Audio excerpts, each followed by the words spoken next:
आओ साईं। ओम श्री साई नाथाय नमः। बाबा की लीलाओं का गुणगान करते करते हम सभी साईं भक्त अध्याय 9 तक पहुंच गए हैं। साईं नाथ की चाकरी खुद करते हैं कुबेर, फिर भी भिक्षा मांगते करे गाँव के फेर।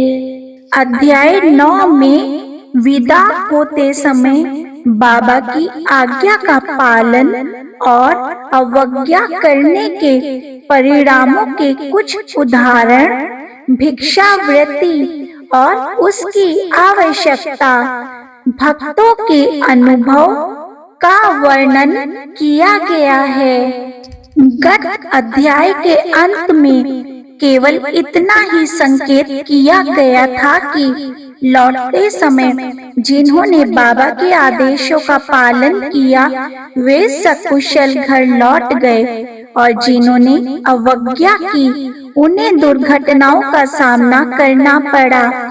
इस अध्याय में ये कथन अन्य कई पुष्टि कारक घटनाओं और अन्य विषयों के साथ विस्तार पूर्वक समझाया जाएगा। शिरडी यात्रा की विशेषता।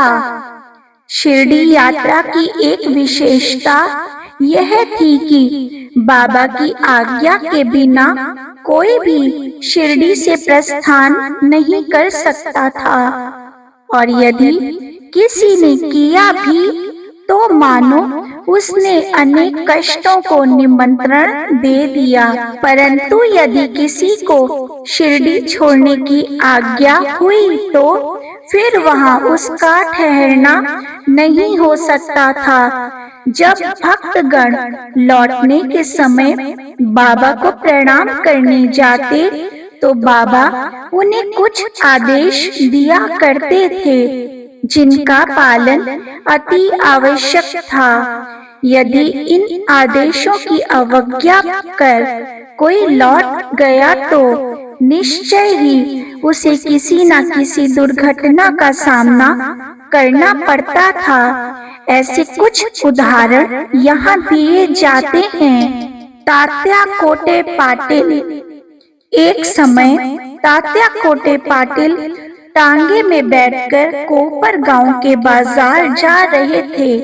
वे शीघ्रता से मस्जिद में आए, बाबा को नमन किया और कहा कि मैं कोपर गांव के बाजार को जा रहा हूँ। बाबा ने कहा, शीघ्रता ना करो, थोड़ा ठहरो, बाजार जाने का विचार छोड़ दो और गांव के बाहर ना जाओ। उनकी उतावले को देखकर बाबा ने कहा, अच्छा, कम से कम श्यामा को तो साथ लेते जाओ। बाबा की आज्ञा की अवहेलना करके उन्होंने तुरंत टांगा आगे बढ़ाया। टांगे के 2 घोड़े में से एक घोड़ा, जिसका मूल्य लगभग 300 रुपया था, अति चंचल और द्रुतगामी था। रास्ते में सावली विहीर ग्राम पार करने के पश्चात ही वह अधिक वेग से दौड़ने लगा। अकस्मात ही उसकी कमर में मोच आ गई। वह वहीं गिर पड़ा। यद्यपि तात्या को अधिक चोट तो ना आई, परंतु उन्हें अपनी साईं माँ के आदेशों की स्मृति अवश्य हो आई। एक अन्य अवसर पर कोल्हार ग्राम को जाते हुए भी उन्होंने बाबा के आदेशों की अवज्ञा की थी, और ऊपर वर्णित घटना के समान ही दुर्घटना का उन्हें सामना करना पड़ा था। एक यूरोपियन महाशय। एक समय बंबई के एक यूरोपियन महाशय नाना साहेब चांदोरकर से परिचय पत्र प्राप्त कर किसी विशेष कार्य से शिरडी आए। उन्हें एक आलीशान तंबू में ठहराया गया। वे तो बाबा के समक्ष नत होकर कर कमलों का चुंबन करना चाहते थे। इसी कारण उन्होंने 3 बार मस्जिद की सीढ़ियों पर चढ़ने का प्रयत्न भी किया, परंतु बाबा ने उन्हें अपने समीप आने से रोक दिया। उन्हें आंगन में ही ठहरने और वहीं से दर्शन करने की आज्ञा मिली। इस विचित्र स्वागत से अप्रसन्न होकर उन्होंने शीघ्र ही शिरडी से प्रस्थान करने का विचार किया और विदा लेने के हेतु वे वहां आए। बाबा ने उन्हें दूसरे दिन जाने और शीघ्रता न करने की राय भी दी। अन्य भक्तों ने भी उनसे बाबा के आदेश का पालन करने की प्रार्थना की, परंतु वे सबकी उपेक्षा करके टांगे में बैठकर रवाना हो गए। कुछ दूर तक तो घोड़े ठीक ठाक चलते रहे, परंतु सावली विहीर नामक गांव पार करने पर एक बाइसिकल सामने से आ गई, जिसे देखकर घोड़े भयभीत हो गए और द्रुत गति से दौड़ने लगे। फलस्वरूप टांगा उलट गया और महाशय जी नीचे लुढ़क गए और कुछ दूर तक टांगे के साथ साथ घसीटते चले गए। लोगों ने तुरंत ही दौड़कर उन्हें बचा लिया, परंतु चोट अधिक आने के कारण उन्हें कोपर गांव के अस्पताल में शरण लेनी पड़ी। इस घटना से भक्तों ने शिक्षा ग्रहण की कि जो बाबा के आदेशों की अवहेलना करते हैं, उन्हें किसी न किसी प्रकार की दुर्घटना का शिकार होना ही पड़ता है, और जो आज्ञा का पालन करते हैं वे सकुशल और सुखपूर्वक घर पहुंच जाते हैं। भिक्षावृत्ति की आवश्यकता। अब हम भिक्षावृत्ति के प्रश्न पर विचार करेंगे। संभव है कुछ लोगों के मन में संदेह उत्पन्न हो कि जब बाबा इतने श्रेष्ठ पुरुष थे तो फिर उन्होंने आजीवन भिक्षावृत्ति पर ही क्यों निर्वाह किया। इस प्रश्न को 2 दृष्टिकोणों से समक्ष रखकर हल किया जा सकता है। पहला दृष्टिकोण, भिक्षावृत्ति पर निर्वाह करने का कौन अधिकारी है।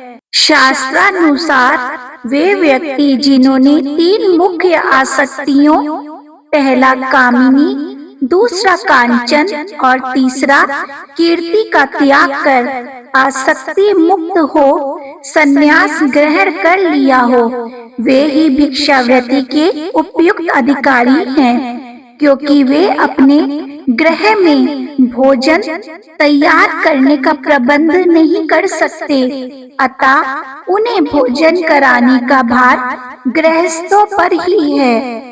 श्री साईं बाबा ना तो गृहस्थ थे और ना वानप्रस्थी, वे तो बाल ब्रह्मचारी थे।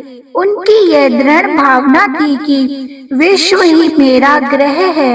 वे तो स्वयं ही भगवान वासुदेव विश्व पालन करता तथा परब्रह्म थे, अतः वे भिक्षा उपार्जन के पूर्ण अधिकारी थे।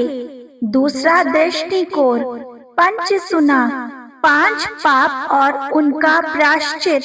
सबको ये पता है कि भोजन सामग्री या रसोई बनाने के लिए गृहस्थाश्रमियों को 5 प्रकार की क्रियाएं करनी पड़ती हैं।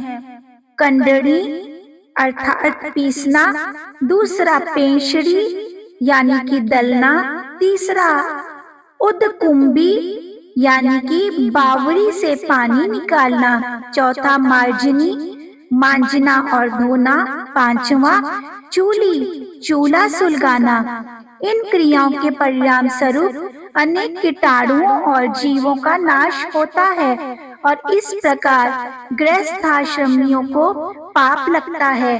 इन पापों के प्रायश्चित स्वरूप शास्त्रों ने 5 प्रकार के योग करने की आज्ञा दी है, अर्थात पहला ब्रह्म यज्ञ अर्थात वेदाध्ययन, ब्रह्म को अर्पण करना या वेद का अध्ययन करना। दूसरा, पितृयज्ञ, पूर्वजों को दान। तीसरा, देव यज्ञ, देवताओं को बलि। चौथा, भूत यज्ञ, प्राणियों को दान। और पांचवा, मनुष्य यज्ञ, अर्थात मनुष्यों को दान। यदि ये कर्म विधि पूर्वक शास्त्रानुसार किए जाएं तो चित्त शुद्ध होकर ज्ञान और आत्मानुभूति की प्राप्ति सुलभ हो जाती है।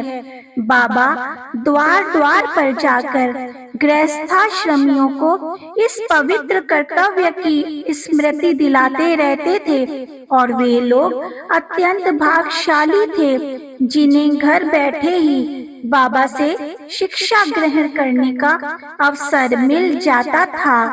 भक्तों के अनुभव। अब हम अन्य मनोरंजक विषयों का वर्णन करते हैं। भगवान कृष्ण ने गीता में कहा है, जो मुझे भक्ति पूर्वक केवल एक पत्र, फूल, फल या जल भी अर्पण करता है तो मैं उस शुद्ध अंतःकरण वाले भक्त के द्वारा अर्पित की गई वस्तु को सहर्ष स्वीकार कर लेता हूँ।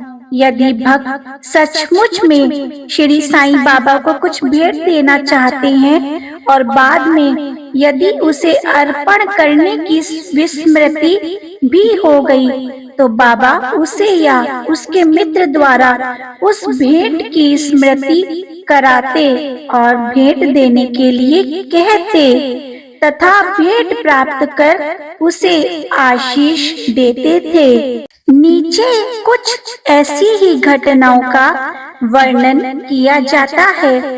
तरखट कुटुंब, पिता और पुत्र। श्री रामचंद्र आत्माराम उपनाम बाबा साहेब तरखट पहले प्रार्थना समाजी थे, तथापि वे बाबा के परम भक्त थे। उनकी स्त्री और पुत्र तो बाबा के एक निष्ठ भक्त थे। एक बार उन्होंने ऐसा निश्चय किया कि पुत्र व उसकी माँ ग्रीष्मकालीन छुट्टियां शिरडी में ही व्यतीत करें, परंतु पुत्र बांद्रा छोड़ने को सहमत न हुआ। उसे भय था कि बाबा का पूजन घर में विधि पूर्वक ना हो सकेगा, क्योंकि पिताजी प्रार्थना समाजी हैं और संभव है कि वे श्री साईं बाबा के पूजनादि का उचित ध्यान न रख सकें। परंतु पिता के आश्वासन देने पर कि पूजन व्यर्था विधि ही होता रहेगा, माँ और पुत्र ने एक शुक्रवार की रात्रि में शिरडी को प्रस्थान कर दिया। दूसरे दिन शनिवार को श्रीमान तरखट ब्रह्म मुहूर्त में उठे और स्नानादि कर पूजन प्रारंभ करने के पूर्व बाबा के समक्ष साष्टांग दंडवत करके बोले, हे बाबा, मैं ठीक वैसा ही आपका पूजन करता रहूंगा जैसे कि मेरा पुत्र करता रहा है, परंतु कृपया करके इसे शारीरिक परिश्रम तक ही सीमित ना रखना। ऐसा कहकर उन्होंने पूजन आरंभ किया और मिश्री का नैवेद्य अर्पित किया, जो दोपहर के भोजन के समय प्रसाद के रूप में वितरित कर दिया गया। उस दिन की संध्या तथा अगला दिन इतवार भी निर्विघ्न व्यतीत हो गया। सोमवार को उन्हें ऑफिस जाना था, परंतु वह दिन भी निर्विघ्न निकल गया। श्री तरखट ने इस प्रकार अपने जीवन में कभी पूजा ना की थी। उनके हृदय में अति संतोष हुआ कि पुत्र को दिए गए वचनानुसार पूजा यथाक्रम संतोष पूर्वक चल रही है। अगले दिन मंगलवार को सदैव की भांति उन्होंने पूजा की और ऑफिस को चले गए। दोपहर को घर लौटने पर जब वे भोजन को बैठे तो थाली में प्रसाद ना देखकर उन्होंने अपने रसोइये से इस संबंध में प्रश्न किया। उसने बतलाया कि आज विस्मृतिवश वे नैवेद्य अर्पण करना भूल गए हैं। यह सुनकर वे तुरंत अपने आसन से उठे और बाबा को दंडवत कर क्षमा याचना करने लगे तथा बाबा से उचित पथ प्रदर्शन न करने तथा पूजन को केवल शारीरिक परिश्रम तक ही सीमित रखने के लिए उल्हाना देने लगे। उन्होंने संपूर्ण घटना का विवरण अपने पुत्र को पत्र द्वारा सूचित किया और उससे प्रार्थना की कि वह पत्र बाबा के श्री चरणों पर रखकर उनसे कहना कि वे इस अपराध के लिए क्षमा प्रार्थी हैं। यह घटना बांद्रा में लगभग दोपहर को हुई थी और उसी समय शिरडी में जब दोपहर की आरती प्रारंभ होने ही वाली थी कि बाबा ने श्रीमती तरखट से कहा, माँ, मैं कुछ भोजन पाने के विचार से तुम्हारे घर बांद्रा गया था। द्वार में ताला लगा देखकर भी मैंने किसी प्रकार गृह में प्रवेश किया, परंतु वहां देखा कि भाऊ मेरे लिए कुछ भी खाने को नहीं रख गए हैं, अतः मैं भूखा ही लौट आया हूँ। किसी को भी बाबा के वचनों का अभिप्राय समझ में नहीं आया, परंतु उनका पुत्र जो समीप ही खड़ा था सब कुछ समझ गया कि बांद्रा में पूजन में कुछ तो त्रुटि हो गई है। इसलिए वे बाबा से लौटने की अनुमति मांगने लगा, परंतु बाबा ने आज्ञा ना दी और वहीं पूजन करने का आदेश दिया। उनके पुत्र ने शिरडी में जो कुछ हुआ उसे पत्र में लिखकर पिता को भेजा और भविष्य में पूजन में सावधानी बरतने की विनती की। दोनों पत्र डाक द्वारा दूसरे दिन दोनों पक्षों को मिले। क्या ये घटना आश्चर्यपूर्ण नहीं है? श्रीमती तरखट। एक समय श्रीमती तरखट ने 3 वस्तुएं अर्थात पहला भरती, भुर्ता यानी मसाला मिश्रित भुना हुआ बैगन और दही, दूसरा कचारिया, बैगन के गोल गोल टुकड़े घी में तले हुए और तीसरा पेड़ा बाबा के लिए भेजा। बाबा ने उन्हें किस प्रकार स्वीकार किया, आइए अब देखते हैं। बांद्रा के श्री रघुवीर भास्कर पुरंदरे बाबा के परम भक्त थे। एक समय वे शिरडी को जा रहे थे। श्रीमती तरखट ने श्रीमती पुरंदरे को 2 बैगन दिए और उनसे प्रार्थना की कि शिरडी पहुंचने पर वे एक बैगन का भुर्ता और दूसरे का कचारिया बनाकर बाबा को भेंट कर दें। शिरडी पहुंचने पर श्रीमती पुरंदरे भुर्ता लेकर मस्जिद गईं। बाबा उसी समय भोजन को बैठे ही थे। बाबा को वह भुर्ता बड़ा स्वादिष्ट प्रतीत हुआ, इस कारण उन्होंने थोड़ा थोड़ा सभी को वितरित कर दिया। इसके पश्चात ही बाबा ने कचारिया लाने को कहा। राधा कृष्ण माई के पास संदेशा भेजा गया कि बाबा कचारिया मांग रहे हैं। वे बड़े असमंजस में पड़ गईं कि अब क्या करना चाहिए। बैगन की तो अभी ऋतु ही नहीं है। अब समस्या उत्पन्न हुई कि बैगन किस प्रकार उत्पन्न हो। जब इस बात का पता लगाया गया कि भुर्ता लाया कौन था, तब ज्ञात हुआ कि बैगन श्रीमती पुरंदरे लाई थी तथा उन्हें ही कचारिया बनाने का कार्य सौंपा गया था। अब प्रत्येक को बाबा की इस पूछताछ का अभिप्राय विदित हो गया और सबको बाबा की सर्वज्ञता पर महान आश्चर्य हुआ। दिसंबर सन 1915 में श्री गोविंद बालाराम मानकर शिरडी जाकर वहां अपने पिता की अंत्येष्टि क्रिया करना चाहते थे। प्रस्थान करने से पूर्व वे श्रीमती तरखट से मिलने आए। श्रीमती तरखट बाबा के लिए कुछ भेंट शिरडी भेजना चाहती थी।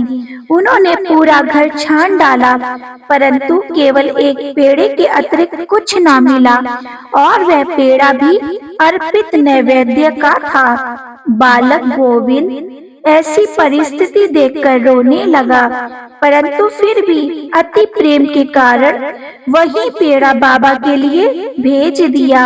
उन्हें पूर्ण विश्वास था कि बाबा उसे अवश्य स्वीकार कर लेंगे। शिरडी पहुंचने पर गोविंद मानकर बाबा के दर्शनार्थ गए, परंतु वहां पेड़ा ले जाना भूल गए। बाबा ये सब चुपचाप देखते रहे, परंतु जब वह पुनः संध्या समय बिना पेड़ा लिए हुए वहां पहुंचे तो फिर बाबा शांत न रह सके और उन्होंने पूछा कि तुम मेरे लिए क्या लाए हो? उत्तर मिला, कुछ नहीं। बाबा ने पुनः प्रश्न किया और उसने वही उपर्युक्त उत्तर फिर से दोहरा दिया। अब बाबा ने स्पष्ट शब्दों में कहा, क्या तुमको माँ यानी कि श्रीमती तरखट ने चलते समय कुछ मिठाई नहीं दी थी? अब उसे स्मृति हो आई और वह बहुत ही लज्जित हुआ तथा बाबा से क्षमा याचना करने लगा। वह दौड़कर शीघ्र ही वापस गया और पेड़ा लाकर बाबा के सम्मुख रख दिया। बाबा ने तुरंत ही पेड़ा खा लिया। इस प्रकार श्रीमती तरखट की भेंट बाबा ने स्वीकार की और भक्त मुझ पर विश्वास करता है, इसलिए मैं स्वीकार कर लेता हूँ। ये भगवान वचन सिद्ध हुए। बाबा का संतोष पूर्वक भोजन। एक समय श्रीमती तरखट शिरडी आई हुई थी। दोपहर का भोजन प्रायः तैयार हो चुका था और थालियां परोसी जा रही थीं। उसी समय वहां एक भूखा कुत्ता आया और भौंकने लगा। श्रीमती तरखट तुरंत उठी और उन्होंने रोटी का एक टुकड़ा कुत्ते को डाल दिया। कुत्ता बड़ी रुचि के साथ उसे खा गया। संध्या के समय जब वे मस्जिद में जाकर बैठी तो बाबा ने उनसे कहा, माँ, आज तुमने मुझे बड़े प्रेम से खिलाया। मेरी भूखी आत्मा को बड़ी सांत्वना मिली है। सदैव ऐसा ही करती रहा करो, तुम्हें कभी ना कभी इसका उत्तम फल अवश्य प्राप्त होगा। इस मस्जिद में बैठकर मैं कभी असत्य नहीं बोलूंगा। सदैव मुझ पर ऐसा ही अनुग्रह करती रहो। पहले भूखों को भोजन कराओ, बाद में तुम भोजन किया करो। इसे अच्छी तरह ध्यान में रखो। बाबा के शब्दों का अर्थ उनकी समझ में ना आया, इसलिए उन्होंने प्रश्न किया, भला मैं किस प्रकार भोजन करा सकती हूँ?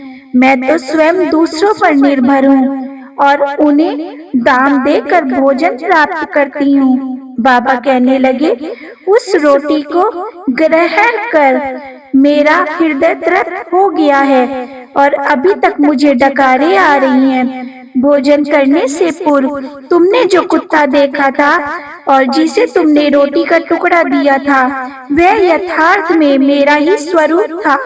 और इसी प्रकार अन्य प्राणी जैसे बिल्लियां, सुअर, मक्खियां, गाय आदि भी मेरा ही स्वरूप हैं। मैं ही उनके आकारों में डोल रहा हूँ। जो इन सब प्राणियों में मेरा दर्शन करता है, वह मुझे अत्यंत प्रिय है।